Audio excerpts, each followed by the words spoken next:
A continuación damos lectura a la siguiente declaración del Ministerio de Relaciones Exteriores.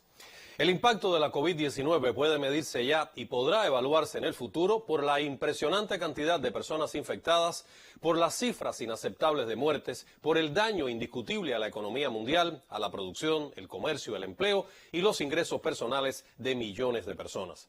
Es una crisis que rebasa con creces el ámbito sanitario.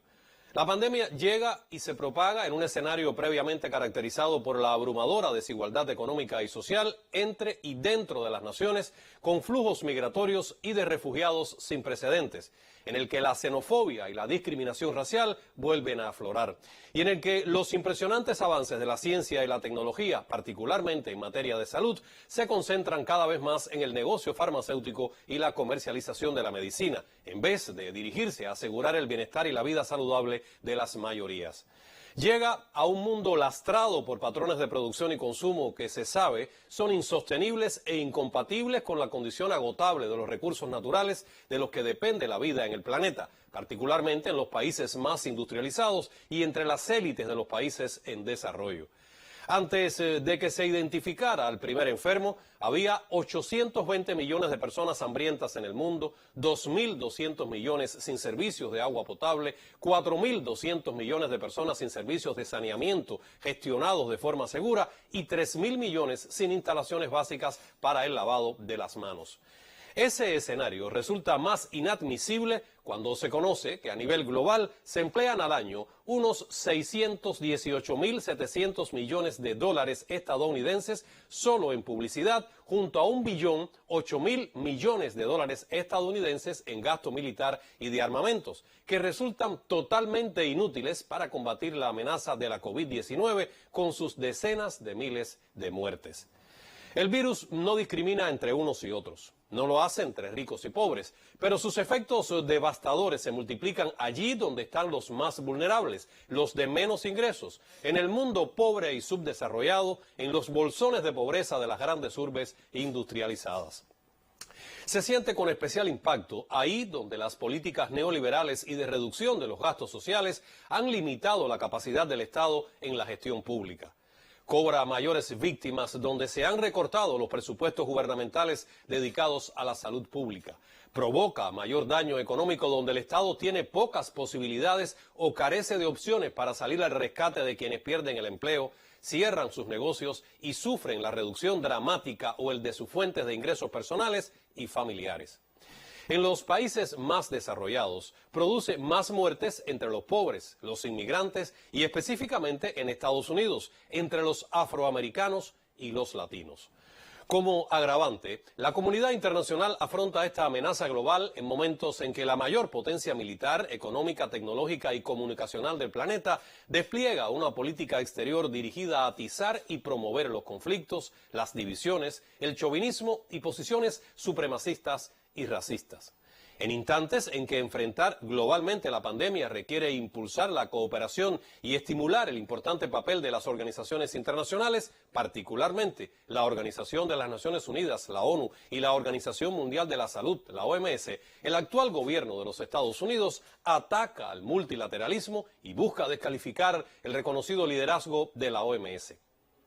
Continúa además en su mezquina intención de aprovechar el momento para imponer su dominación y agredir a países con cuyos gobiernos tiene discrepancias. Son ejemplos ilustrativos las recientes y graves amenazas militares contra la República Bolivariana de Venezuela y la proclamación anteayer por parte del presidente de los Estados Unidos del Día y la Semana Panamericanos del 14 al 18 de abril, acompañada de declaraciones neocoloniales e inspiradas en la doctrina Monroe contra Venezuela, Nicaragua y Cuba, en recordación de la Conferencia Panamericana condenada hace 130 años por José Martí. Por esos mismos días se produjeron en 1961 los combates de Playa Girón. Otro ejemplo es el ataque inmoral y persistente contra el esfuerzo cubano de brindar solidaridad a aquellos países que han solicitado cooperación para enfrentar la COVID-19. En vez de dedicarse a promover la cooperación y estimular una respuesta conjunta, altos funcionarios del Departamento de Estado de ese país dedican su tiempo a emitir declaraciones de amenaza contra aquellos gobiernos que ante el drama de la pandemia optan soberanamente por solicitar ayuda a Cuba.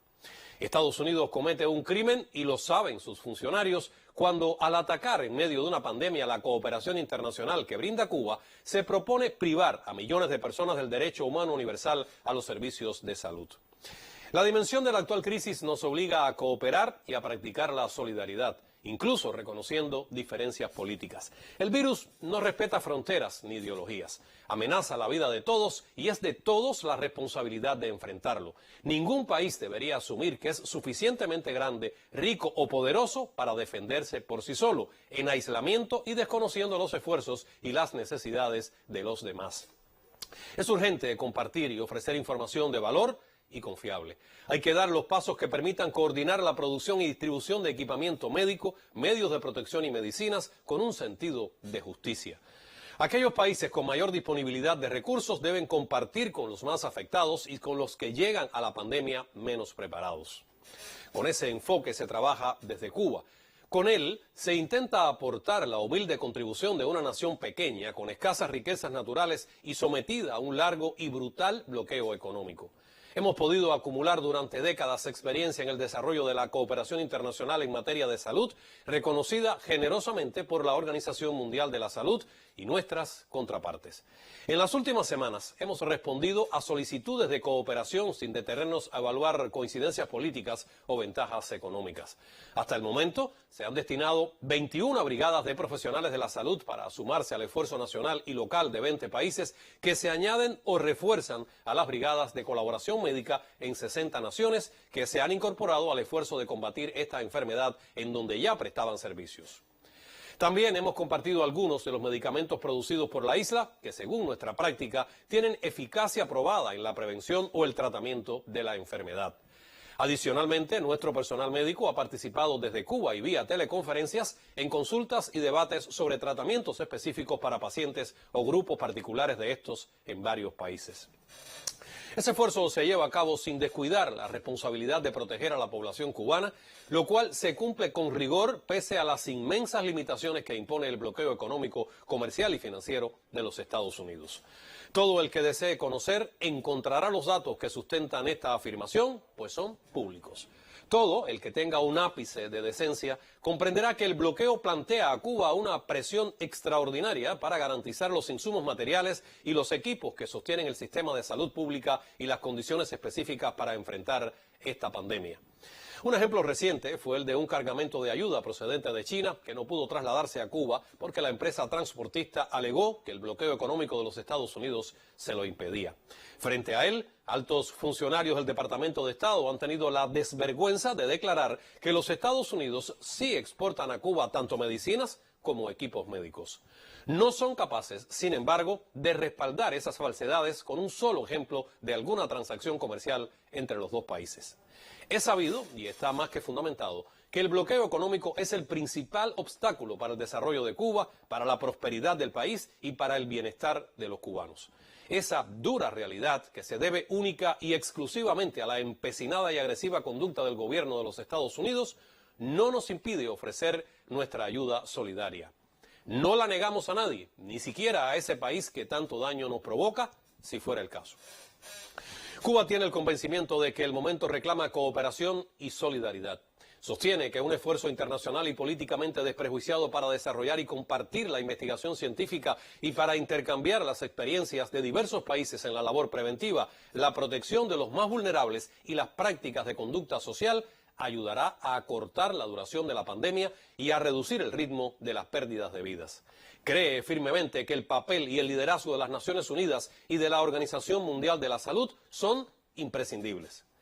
La expansión viral se detendrá eventualmente, más rápido y con menos costo, si actuamos de conjunto. Quedará entonces la crisis económica y social que viene provocando a su paso y cuyas dimensiones nadie es capaz de vaticinar con certeza. No puede esperarse a ese momento para aunar voluntades en aras de superar los grandes problemas y amenazas que encontraremos y responder a los que arrastramos desde antes que la pandemia comenzara a cobrar las primeras vidas. Si no se garantiza para los países en desarrollo el acceso a la tecnología que suele concentrarse en los países más industrializados, incluyendo especialmente en el ámbito de la salud, y si estos no se disponen a compartir sin restricciones y egoísmos los avances de la ciencia y sus productos, la inmensa mayoría de la población del planeta quedará tan o más expuesta que hoy en un mundo cada vez más interconectado. Si no se eliminan las medidas económicas coercitivas motivadas por razones políticas contra países en desarrollo, y si a estos no se les exonera la agobiante e impagable deuda externa y se les libra del tutelaje despiadado de las organizaciones financieras internacionales, no se podrá confiar en la ilusión de que habrá una mejor capacidad de respuesta a las desigualdades económicas y sociales que aún sin pandemia matan cada año a millones sin discriminar niños, mujeres o ancianos. La amenaza a la paz y la seguridad internacional es real y las agresiones constantes contra determinados países la agravan. Es muy difícil esperar que el fin eventual de la pandemia conducirá a un mundo más justo, más seguro y más decente si la comunidad internacional, representada por los gobiernos de cada país, no se apresura desde ahora a conciliar y adoptar decisiones que hasta el momento han demostrado ser tercamente evasivas. Quedará también la incertidumbre sobre cuán preparada estará la humanidad para la próxima pandemia. Aún es tiempo de actuar y de movilizar la voluntad de los que hoy tienen la responsabilidad de hacerlo. Si se deja para las futuras generaciones, podrá ser demasiado tarde. La Habana, 16 de abril